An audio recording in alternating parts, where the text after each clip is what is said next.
রামিসার এই হত্যাকারী সর্বোচ্চ শাস্তি ইনশাআল্লাহ আগামী 1 মাসের মধ্যে নিশ্চিত করবে এবং সেই সর্বোচ্চ শাস্তি হচ্ছে মৃত্যুদণ্ড।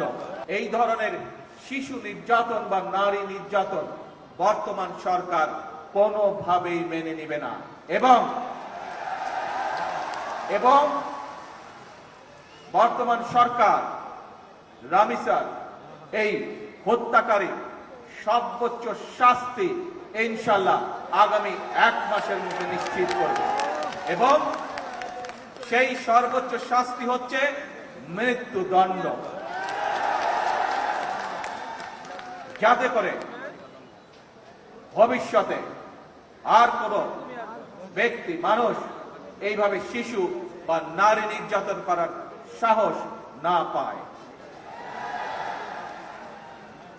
উপস্থিত সম্মানিত সকল উপস্থিতিবৃন্দ, একটি নিরাপদ মানবিক রাষ্ট্র এবং সমাজ প্রতিষ্ঠা করতে হলে আমাদেরকে আইনের শাসন প্রতিষ্ঠা করতেই হবে।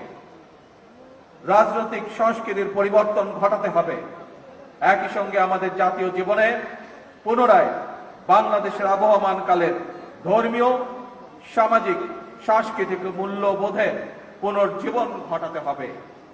এক্ষেত্রেও কবি কাজী নজরুল ইসলামের জীবন এবং কর্ম আমাদের জন্য প্রাসঙ্গিক। সম্মানিত সুধীবৃন্দ, কবি নজরুলের জীবন এবং কর্ম বিশ্ব সাহিত্য দরবারে আরো বেশি ছড়িয়ে দেওয়া প্রয়োজন।